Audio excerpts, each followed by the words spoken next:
எல்லாருக்கும் வணக்கம் மக்களே! எல்லாரும் எப்படி இருக்கீங்க? எல்லாரும் நல்லா இருப்பீங்கன்னு நம்புறேன். நாம இந்த காணொளியில என்ன பார்க்க போறோம் அப்படின்னு பார்த்தீங்க அப்படின்னா, 2026 சட்டப்பேரவைத் தேர்தல் தமிழ்நாட்டில நடக்க போற காரணத்தினால, எந்தெந்த கட்சிகள் எப்படியெல்லாம் வாக்கு சதவீதங்கள் வாங்கியிருக்காங்க, எப்படியெல்லாம் வெற்றி பெற்றிருக்காங்க, வரப்போகும் தேர்தல்கள்ல எப்படியெல்லாம் வெற்றி பெற போறாங்க, அவங்களுக்கு அந்த தொகுதியில எந்த மாரியான பலம் இருக்கு அப்படிங்கிறத நம்ம பார்த்துக்கிட்டு இருக்கோம். அந்த வகையில நம்ம இன்னைக்கு பார்க்க போற தொகுதி என்னன்னு பார்த்தீங்க அப்படின்னா, கோயம்புத்தூர் மாவட்டத்தில இருக்க சூலூர் தொகுதி தான் பார்க்க போறோம். வாங்க நிகழ்ச்சிக்கு போலாம். அதுக்கு முன்னாடி நம்ம சேனல சப்ஸ்கிரைப் பண்ணிக்கங்க மக்களே. சப்ஸ்கிரைப் பண்ணி நோட்டிஃபிகேஷன் ஆன் பண்ணி வச்சுக்கங்க.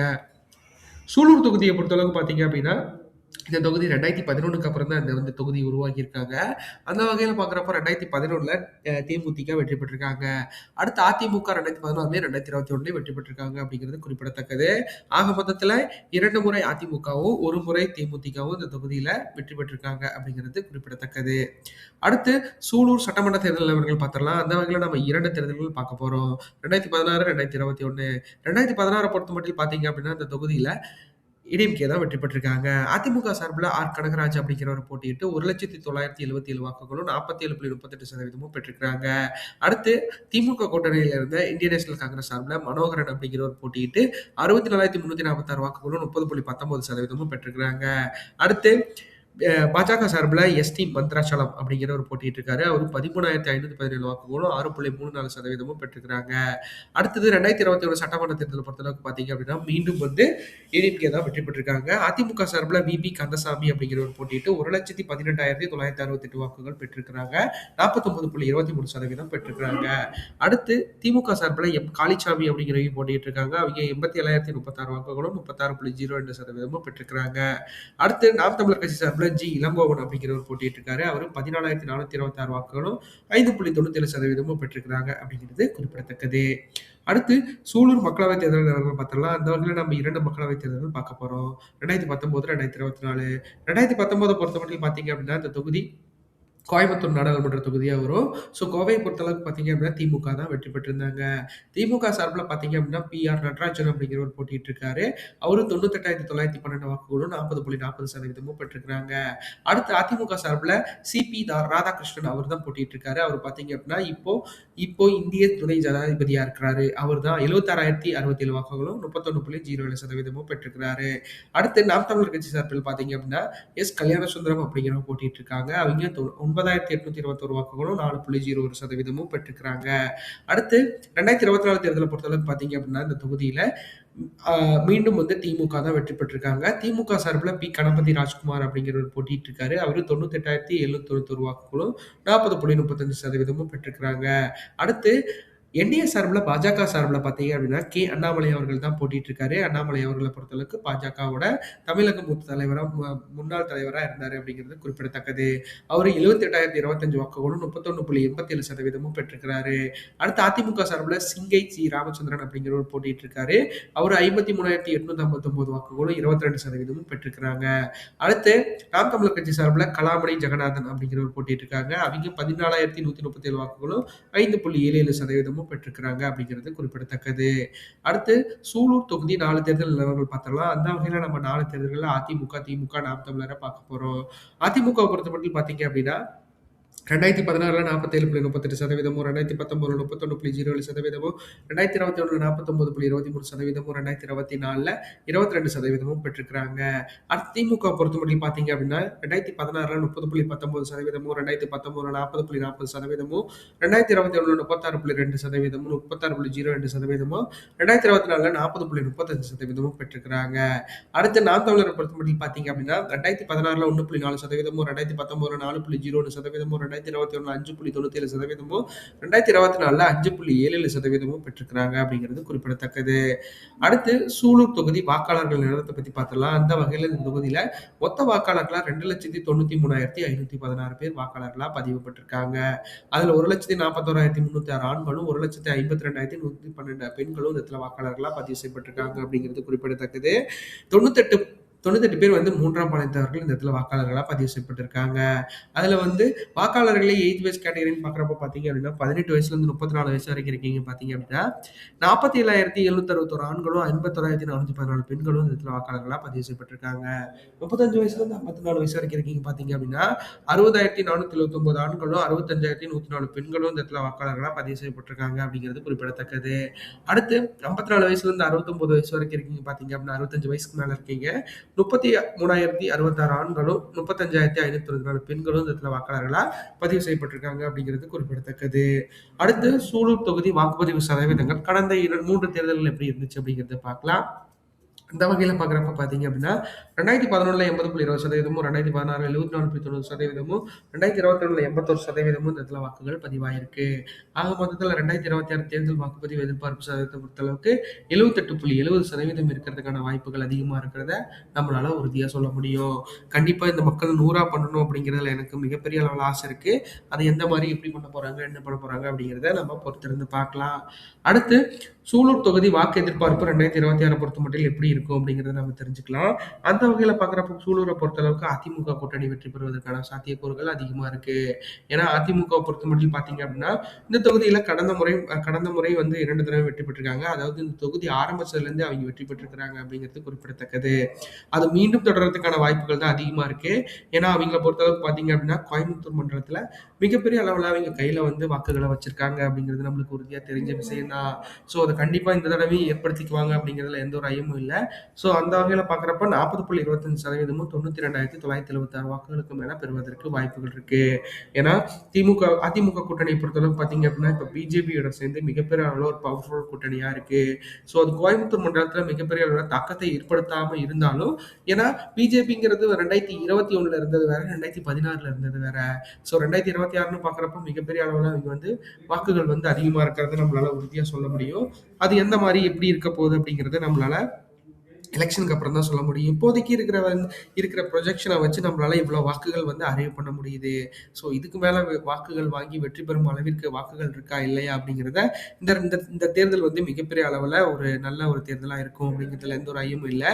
ஏன்னா அதிமுக கூட்டணியை பொறுத்தளவுக்கு பார்த்தீங்க அப்படின்னா இந்த தொகுதியில் ஒரு குறைந்தபட்சம் தனிச்சு போட்டிட்டா 22% வாக்கு வாங்குற அளவுக்கு இருக்கு. ஏன்னா அவங்கள பொறுத்தளவுக்கு பார்த்தீங்க அப்படின்னா இந்த தொகுதியில் அண்ணாமலை அவர்கள் வருகைக்கு பின் பார்த்தீங்க அப்படின்னா, கோயம்புத்தூர் மண்டலம் அதாவது கோயம்புத்தூரும், திருப்பூரும் மிகப்பெரிய அளவுல டெவலப் ஆயிருக்கு பிஜேபியை பொறுத்தளவுக்கு. ஸோ கொங்கு மண்டலங்கள்ல பூராவே வந்து அண்ணாமலை அவர்கள் மிகப்பெரிய அளவுல ஒரு நல்ல ஆளுமை திறனோட தான் இருக்காரு அப்படிங்கிறது நம்மளுக்கு உறுதியா தெரியுது. ஸோ அது கண்டிப்பா பார்க்குறப்ப பார்த்தீங்க அப்படின்னா, அதிமுக கூட்டணிக்கும் வந்து மிகப்பெரிய அளவுல ஃபேவர் பண்ணும். ஸோ அந்த வகையில பார்க்குறப்ப பார்த்தீங்க அப்படின்னா, ஏன்னா 2024 எக்ஸாம்பிள் நீங்க பின்னாடி போய் பார்த்தீங்கன்னா தெரியும். அவிங்க 2 பேரும் சேர்ந்து 51% 53% வாக்குகளுக்கு மேல வாங்கியிருக்காங்க. அதாவது வெற்றி பெற்ற திமுகவை விட கிட்டத்தட்ட 12% வாக்குகள் வந்து அதிகமாவே வாங்கி வச்சிருக்காங்க.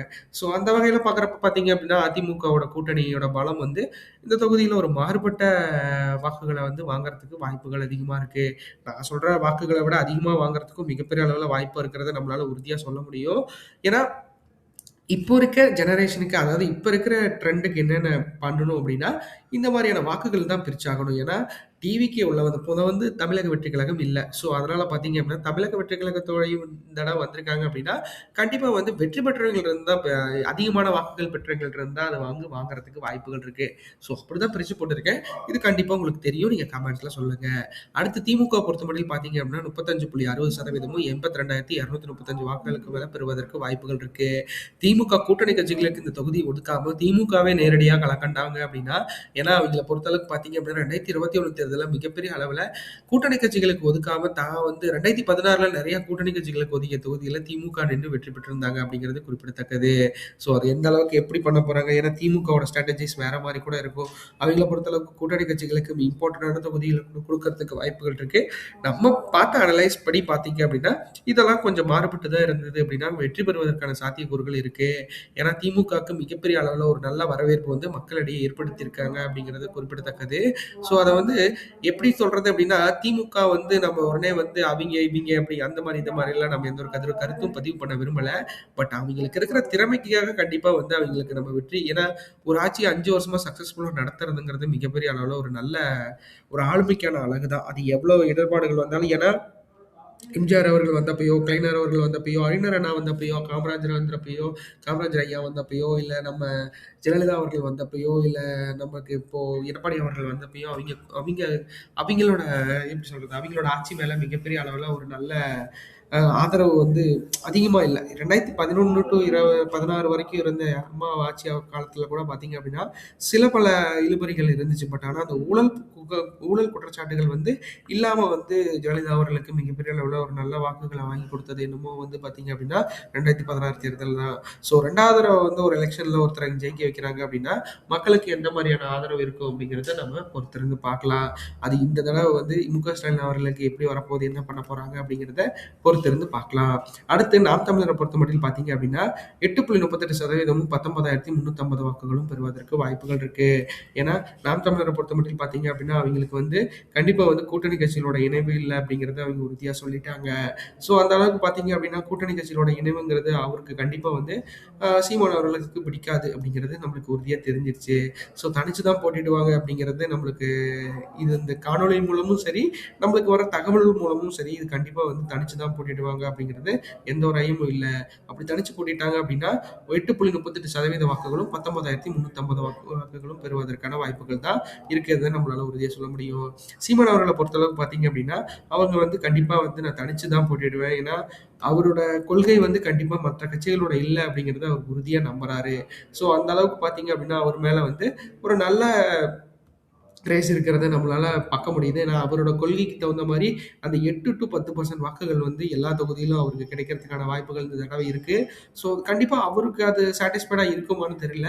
ஆனா, அவரோட தொண்டர்களுக்கு ஏன்னா தனிச்சு களம் காண்கிறது மிகப்பெரிய அளவுல ஒரு நல்ல விஷயம்.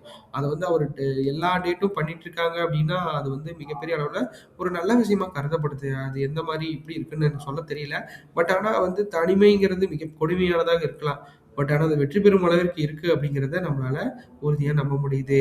பார்க்கலாம் போற வரைக்கும் எப்படி இருக்க போகுது, என்ன பண்ண போறான். ஏன்னா, சீமான் அவர்கள பொறுத்தளவுக்கு பார்த்தீங்க அப்படின்னா, அவர அவருக்கு வந்து தனி அந்த கூட்டம்ங்கிறது மிகப்பெரிய அளவுல ஒரு நல்ல விஷயமா கருதப்படுது. ஸோ, அத கண்டிப்பா அவரு யுட்டிலைஸ் பண்ணிப்பாரு. கண்டிப்பா அவங்களுக்காக எல்லாம் செய்வாரு அப்படிங்கிறதுல எந்த ஒரு ஆட்சேபனையும் இல்ல. கண்டிப்பா அது பண்ணி குடுத்து, வெற்றி பெறும் அளவிற்கு வந்து கூட்டணிகளை இணைத்துக் கொள்ளுமாறு சீமான் அவர்களுக்கு நான் மிகப்பெரிய அளவுல ஒரு கோரிக்கை வைக்கிறேன். ஏன்னா நம்ம ஜெயிக்கணும் சார். ஜெயிச்சா மட்டும் தான் நம்மள எல்லாருமே வந்து கண்டிப்பா ஞாபகம் வச்சிருப்பாங்க. நம்ம எல்லா தொகுதியிலும் தோத்துக்கிட்டே இருந்தோம்னா, நம்மளுக்கு எவ்வளோ நாள் வந்து அவிங்களோட அந்த சப்போர்ட் கிடைச்சிட்டே இருக்கும் அப்படிங்கிறத நம்மளுக்கு சொல்ல முடியாது இல்லையா? ஸோ நான் என்னாச்சு ரொம்ப சின்ன பையன். இருந்தாலும் உங்களுக்காக நான் வந்து எனக்கு சொல்லணும்னு தோணுச்சு. நான் சொல்லியிருக்கேன். அத நீங்க எப்படி எடுத்துக்கிட்டீங்கனாலும் சரி சார். அடுத்து பார்த்தீங்க அப்படின்னா, தமிழகத்துக்கு புது வந்திருக்க தமிழக வெற்றி கழகத்த பொறுத்தளவுக்கு 14.93% 34,488 வாக்குகளும் இருக்க வாய்ப்புகள் இருக்கு. ஏன்னா, தமிழக வெற்றி கழகத்த பொறுத்தளவுக்கு பார்த்தீங்க அப்படின்னா, இப்பதான் கட்சி தொடங்கி 2 வருஷம் ஆச்சு. கண்டிப்பா அந்த 2 வருஷத்துல எந்த ஒரு எலக்ஷன்லயும் அவங்க அட்டெண்ட் பண்ணல. ஸோ 2026 எலக்ஷன்ல கண்டிப்பா அவங்க அட்டெண்ட் பண்ணிருவாங்க. பண்ணியிருக்காங்க. ஸோ கண்டிப்பா வந்து வாக்குகள் வந்து மிகப்பெரிய அளவுல வாங்குவாங்களா இல்லையா அப்படிங்கிறது நம்மளுக்கு மிகப்பெரிய அளவுல புதிரான விஷயமா இருக்கு. ஆனா இருக்கிற வாக்கு சதவீதங்களும் வாக்காளர்கள் எண்ணிக்கையும் வச்சு நம்மளுக்கு ஓரளவுக்கு அரே பண்ற அளவுக்கு டேட்டா இருக்கு. ஸோ அந்த வகையில பார்க்குறப்ப பார்த்தீங்க அப்படின்னா, இந்த இந்த தொகுதியில இவ்வளோ வாக்குகள் வாங்குறதுக்கான வாய்ப்புகள் அதிகமா இருக்கிறத நம்மளால உறுதியா சொல்ல முடியும். ஒரு 12 எப்படி சொல்றது? ஒரு 14.93% வாக்குகள் வந்து சூலூர் தொகுதியில கிடைக்கிறதுக்கான வாய்ப்புகள் இருக்கு. இத விட அதிகமா கிடைக்கிறதுக்கு வாய்ப்புகள் இருக்கு மக்களே. ஆனா, இப்ப இருக்கிற ஆக்டிவிட்டீஸ விட இன்னும் கொஞ்சம் பெட்டரா பண்ணணும். அதுதான் நான் என்ன சொல்றேன். பெட்டர் மீன்ஸ் எப்படின்னு சொல்றேன்னா, ஏன்னா அ அவிங்க எந்த மாதிரியான ஸ்ட்ராட்டஜிஸ் யூஸ் பண்றாங்கன்னு எனக்கு இன்னும் தெரியல. ஏன்னா அதிமுக, திமுக எந்த மாதிரியான ஸ்ட்ராட்டஜி யூஸ் பண்ணுவாங்கன்னு எனக்கு தெரியும். பட் ஆனா வந்து தமிழக வெற்றி கழகம் எந்த மாதிரியான ஸ்ட்ராட்டஜிஸ் யூஸ் பண்ண போறாங்க அப்படிங்கிறது நம்மளுக்கு எல்லாமே ஏன்னா எங்க தொகுதியில பொறுத்தளவுக்கு பார்த்தீங்கன்னா, என்னோட ஊர்ல மிகப்பெரிய அளவுல அந்த பசங்களோட வரவேற்பு தான் அதிகமா இருக்கு. எங்க ஊர்ல கிட்டத்தட்ட 4,000 பேர் இருக்காங்கன்னா, அந்த 100 பசங்களோட அந்த அந்த உத்வேகம் வந்து மிகப்பெரிய அளவுல இருக்கு. அதுதான் மிகப்பெரிய அளவுல என்னையும் ஆச்சரியப்படுத்துற விஷயம். யாராலயும் முடியாதத கண்டிப்பா ஏன்னா இளம் கன்று பயறியாதுங்கிற மாரி, அந்த மாரி வாக்குகள் வந்து அவைங்க சேகரிச்சுட்டு இருக்காங்க. கண்டிப்பா விஜய் அவர்களுக்கு இந்த மாரி தொண்டர்கள் 100 எல்லா தொகுதியிலயும் ஒரு நல்ல ஒரு பேரூராட்சியில 100 பேர் இருந்தாங்கனாலே மிகப்பெரிய அளவுல வாக்குகள கெயின் பண்ணி குடுக்கறதுக்கு வாய்ப்புகள் இருக்கு. ஸோ அது எந்த அளவுக்கு எப்படி இருக்க போகுது, என்ன பண்ண போறாங்க அப்படிங்கிறத பொறுத்திருந்து பார்க்கலாம். அடுத்து 2026 தமிழ்நாடு தேர்தல் கூட்டணி எதிர்பார்ப்பு. இந்தந்த மக்கள் இந்த மாரி கட்சிகளா இருந்தாங்க அப்படின்னா, மேற்கூறிய வாக்குகள் கிடைக்கிறதுக்கான வாய்ப்புகள் உறுதியா இருக்கும். அந்த வகையில அதிமுக கூட்டணியில் பாஜக, பாமக, அம்மா மக்கள் முன்னேற்றக் கழகம், தமிழ் மாநில காங்கிரஸ்லாம் இருந்தாங்க அப்படின்னா, 40.25% வாங்குறதுக்கு வாய்ப்புகள் இருக்கு. ஏன்னா, அதிமுக பொறுத்தமட்டிலும் இந்த தொகுதியில சோலாம நின்னு கூட ஜெயிச்சிருக்காங்க. ஸோ, அந்த வகையில பார்க்குறப்ப பார்த்தீங்க அப்படின்னா, அதிமுக கூட்டணியில யார் அங்க வச்சு இந்த தொகுதி குடுத்தாங்கனாலும், அவைங்க வெற்றி பெறுவதற்கான வாய்ப்புகள் தான் அதிகமா இருக்கு. அது ஏன்னா அது வந்து தேமுதிகவுக்கே நடந்திருக்கு அப்படிங்கிறப்போ, இந்த தொகுதியில கண்டிப்பா வந்து பாஜகவோ, இல்ல அம்மா மக்கள் முன்னேற்ற கழகத்துக்கோ குடுத்தாங்க அப்படின்னா, அவைங்க வெற்றி வாகை சூடுவதற்கான வாய்ப்புகள் அதிகமா இருக்கு. அதிமுக நின்னாங்க அப்படின்னா, அது வந்து 95% வெற்றியும், கூட்டணி நின்னுச்சு அப்படின்னா ஒரு 90% வெற்றியும் கிடைக்கிறதுக்கான வாய்ப்புகள் இருக்கிறத நம்மளால உறுதியா சொல்ல முடியும். அது எந்த அளவுக்கு எப்படி இருக்க போகுது, என்ன பண்ண போறாங்க அப்படிங்கிறத நம்ம பொறுத்திருந்து பார்க்கலாம். ஆக மொத்தத்துல பார்த்தீங்க அப்படின்னா, அதிமுக கூட்டணி இந்த தொகுதிகள்ல பலமா இருக்கிறத நம்மளால உறுதியா பார்க்க முடியுது. அடுத்து பார்த்தீங்க அப்படின்னா, திமுக கூட்டணியை பொறுத்தளவுக்கு பார்த்தீங்க அப்படின்னா, இந்திய தேசிய காங்கிரஸ், சிபிஐ, சிபிஐஎம், விடுதலை சிறுத்தைகள் கட்சி, மக்கள் நீதி மய்யம், அதிமுக போன்ற கட்சிகளா இருக்க காரணத்தினால 35.60% வாக்குகள் கிடைக்கிறதுக்கான வாய்ப்புகள் தான் அதிகமா இருக்கு. ஏன்னா, அவைங்கள பொறுத்தளவுக்கு பார்த்தீங்க அப்படின்னா, கொங்கு மண்டல தளபதியா செந்தில் பாலாஜி அவர்கள நியமிச்சிருக்காங்க திமுககாரங்க. ஸோ, திமுகவ பொறுத்தமட்டில் பார்த்தீங்க அப்படின்னா, அவைங்கள பொறுத்தளவுக்கு கண்டிப்பா கொங்கு மண்டலத்தில ஒரு குறைந்தபட்சம் ஒரு 30-40% தொகுதிகளாச்சும் நம்ம ரெக்கவர் பண்ணுவோம் அப்படிங்கிற நம்பிக்கையில தான் மு.க. ஸ்டாலின் அவர்கள் இருக்கிறாரு.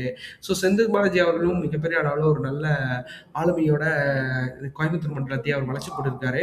ஸோ, அந்த அளவுக்கு பார்த்தீங்க அப்படின்னா, இந்த இடத்துல வெற்றி கிடைக்குமா, கிடைக்காதா அப்படிங்கிறது மிகப்பெரிய அளவுல. ஏன்னா, இங்க இருக்கிற அந்த ஆளுமைய வந்து கிட்டத்தட்ட பார்த்தீங்க அப்படின்னா, அண்ணாமலை அவர்களும் இருக்காங்க, எஸ்பி வேலுமணி அவர்களும் இருக்காங்க. ஸோ, இவங்களோட 2 பாய்ச்சலையும் எப்படி வந்து நம்மளோட செந்தில் பாலாஜி அவர்கள் சமாளிக்க போறாரு அப்படிங்கிறத பொறுத்திருந்து பார்க்கலாம். ஆனா, அவரு மேல மிகப்பெரிய குற்றச்சாட்டுகள்லாம் வைத்திருக்குது இந்த நீதிமன்றம். ஸோ, அதையெல்லாம் எப்படியும் வாக்காளர்கள்ட்ட சொல்லுவாங்க. கண்டிப்பா வந்து அவரோட வியூகத்த பார்க்க மாட்டாங்க. கண்டிப்பா அவரோட டிஸ்அட்வான்டேஜ பார்த்து மிகப்பெரிய அளவுல ஒரு ஒரு ஒரு கோரிக்கை வைப்பாங்க. அது எந்த அளவுக்கு எப்படி வந்து அவர் சமாளிச்சு செந்தில் பாலாஜி அவர்கள் வெற்றி பெற போறாரு அப்படிங்கிறத பொறுத்திருந்து பார்க்கலாம். அடுத்து நாம் தமிழர பொறுத்தமட்டிலும் பார்த்தீங்க அப்படின்னா 8.38% வந்து தனிச்சு போட்டிட்டா வாங்குறதுக்கு வாய்ப்புகள் இருக்கு. அவைங்க கூட்டணின்னு இப்போ வரைக்கும் எங்கேயுமே விவாதிக்காத காரணத்தினால, கண்டிப்பா கூட்டணிகளோட இணைவாங்க அப்படிங்கிறது நம்மளுக்கு உறுதியா தெரியாது. ஸோ அந்த வகையில பார்க்குறப்ப 8.38% வாக்குகள் கிடைக்கிறதுக்கு தான் வாய்ப்புகள் அதிகமா இருக்கு. அது இன்னும் கொஞ்சம் அதிகமா கிடைக்கணும் அப்படின்னா, கூட்டணிகளோட இணைந்து செயல்பட்டாங்கன்னா, கண்டிப்பா வந்து கிடைக்கும். ஏன்னா, அவர பொறுத்தளவுக்கு இப்போ வரைக்கும் கூட்டணிகள் யாரோடையும் அவரும் இணையல. அவர்கிட்டயும் யாரும் போய் இணையல. ஸோ, அவர் கூட்டணியோட என்னைக்குமே வந்து போட்டி போட்டதில்ல. ஸோ, அவருக்கான டேட்டாவே அதுல இல்ல. ஸோ, அந்த வகையில பார்க்குறப்ப 8.38% வாக்குகள் கிடைக்க வாய்ப்புகள் இருக்கு. அடுத்து பார்த்தீங்க அப்படின்னா, தமிழகத்துக்கு புது வந்திருக்க தமிழக வெற்றிக் கழகத்த பொறுத்தளவுக்கு 14.93% வாக்குகள் வந்து தனிச்சு போட்டிட்டா வாங்குறதுக்கு வாய்ப்புகள் இருக்கு. இது கூட பார்த்தீங்க அப்படின்னா, விஜய் விஜய் அப்படிங்கிற அந்த ஒரு பேருக்காக கிடைக்கிறதுக்கு தான் வாய்ப்புகள் அதிகமா இருக்கு. கூட்டணியோட செயல்பாடுகள் வந்து கண்டிப்பா அவங்களோட இருக்காது அப்படிங்கிறது நம்மளுக்கு உறுதியா தெரியுது. ஏன்னா, இப்போ வரைக்கும் கூட்டணிகள் அவைங்க எத்தன பேர் கூட்டணிக்கு அழைச்சிருக்காங்க. பட் யாருமே வந்து முன் வரல. ஸோ, அதிலேயும் மிகப்பெரிய அளவுல வந்து விஜய் அவர்கள் மிகப்பெரிய அளவுல டிசப்பாயின்ட்மென்ட் ஆயிருப்பாரு. ஸோ, அதையெல்லாம் மீறி எப்படி என்ன பண்ண போறாரு அப்படிங்கிறத பொறுத்திருந்து பார்க்கலாம். ஏன்னா, அவர பொறுத்தளவுக்கு பார்த்தீங்க அப்படின்னா, இந்த தொகுதிகள்ல பல இடத்துல வந்து விஜய் அவர்கள் பேரை வைத்து தான் மிகப்பெரிய அளவுல முன்னிறுத்தப்பட்டிருக்காங்க. ஸோ, இந்த இடத்துல வந்து செங்கோட்டையன் அவர்கள் வந்து இந்த இடத்துல மண்டல செயலாளரா இருக்காரு. ஆ அதெல்லாம் வச்சு பார்க்குறப்ப பார்த்தீங்க அப்படின்னா, ஒரு குறைந்தபட்ச வாக்குகள் அவருக்கு இருக்கிற அந்த பலம், அவருக்கு இருக்கிற அந்த அரசியல் செல்வாக்கெல்லாம் வச்சு அவர் என்ன பண்ண போறாரு, எப்படி பண்ண போறாரு அப்படிங்கிறத நம்ம பொறுத்திருந்து பார்க்கலாம். ஆக மொத்தத்தில பார்த்தீங்கன்னா, அப்படியே இந்த தொகுதியில 14.93% வாங்குறதுக்கு வாய்ப்புகள் அதிகமா இருக்கு. வெற்றி பெறும் அளவிற்கு இருக்கணும் அப்படின்னா, அது எந்த அளவுக்கு எப்படி இருக்க போகுது, என்ன பண்ண போறாங்க அப்படிங்கிறத நம்ம பொறுத்திருந்து பார்க்கலாம். ஆக மொத்தத்தில பார்த்தீங்க அப்படின்னா, இங்க இருக்கிற அரசியல் கட்சிகள பொறுத்தளவுக்கு மிகப்பெரிய அளவுல ஒரு ஆளுமைய வந்து விஜய் அவர்கள் மேல காட்டணும் அப்படிங்கிறதுல உறுதியா இருக்காங்க. ஸோ, அது எந்த மாரி எப்படி இருக்க போகுது, என்ன பண்ண போறாங்க அப்படிங்கிறத பொறுத்திருந்து பார்க்கலாம். விஜய் அவர்கள் எல்லாத்தையும் சமாளிச்சு வந்து மிகப்பெரிய அளவுல ஒரு நல்ல வாக்குகள பெறுவாரு அப்படிங்கிறதுல எந்த ஒரு ஐயமும் இல்ல. பார்க்கலாம். அது என்ன நடக்குது, எப்படி நடக்குது. இந்த காணொளி உங்களுக்கு ரொம்ப பிடிச்சிருக்கும்னு நினைக்கிறேன். மக்கள் நம்ம சேனல சப்ஸ்கிரைப் பண்ணுங்க, லைக் பண்ணுங்க, ஷேர் பண்ணுங்க, கமெண்ட் பண்ணுங்க. நம்மள கண்டிப்பா வந்து ஒவ்வொரு நாளும் ஒவ்வொரு தொகுதி எல்லாத்தையும் வந்து அரசியல் சம்மந்தப்பட்ட அனைத்துமே உங்களுக்காக நான் குடுக்க தயாரா இருக்கேன். கண்டிப்பா சப்ஸ்கிரைப் பண்ணி வச்சுக்கங்க. சப்ஸ்கிரைப் பண்ணி நம்மளுக்கு நோட்டிஃபிகேஷன் ஆன் பண்ணி வச்சுக்கங்க. நன்றி.